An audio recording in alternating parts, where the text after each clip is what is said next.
최근 정치권에서 청년들의 병력에 대한 보상과 혜택 부여 등이 큰 화두가 되고 있습니다.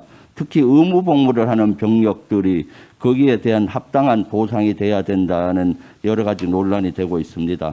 본 의원도 그 장병이 복무 기간 동안에 대한 것들은 사회에 나와서 회사나 공기업이나 국가에 갔을 때는 거기에 대한 호봉과 또 기간을 인정해 줘야 된다는 법도 발의하고 했습니다. 이런 것들에 대해서 어떻게 생각하십니까?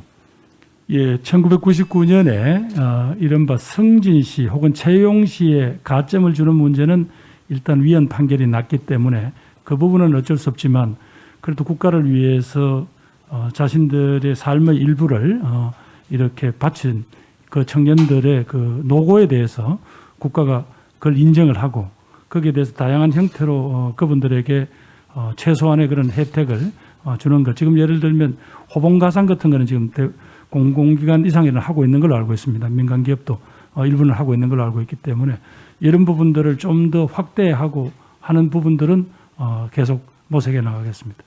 우리나라 청년들은 고통받고 있고 소외되어 있습니다.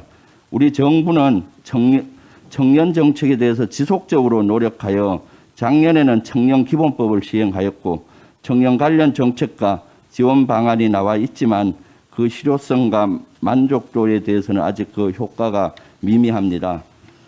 본 위원은 청년들의 아픔이 비단 한 곳에만 있다고 생각하지 않습니다. 군대, 주거, 일자리, 교육, 문화 등 사회 전반에 걸친 지원과 관심이 필요하다고 생각을 합니다. 후보자님, 우리 정부의 청년 정책 어떻게 생각하십니까? 그리고 청년들의 아픔과 고민을 해결해 주실 계획이 있습니까?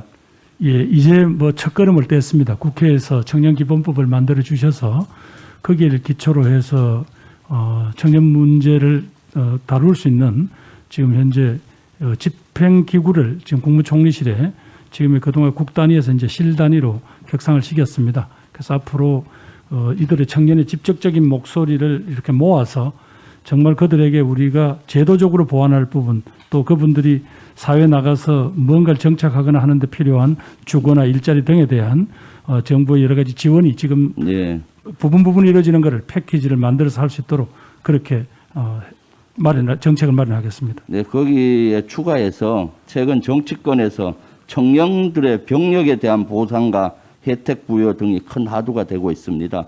특히 의무 복무를 하는 병력들이 거기에 대한 합당한 보상이 돼야 된다는 여러 가지 논란이 되고 있습니다. 본 의원도 그 장병이 복무 기간 동안에 대한 것들은 사회에 나와서 회사나 공기업이나 국가에 갔을 때는 거기에 대한 호봉과 또 기간을 인정해 줘야 된다는 법도 발의하고 했습니다. 이런 것들에 대해서 어떻게 생각하십니까?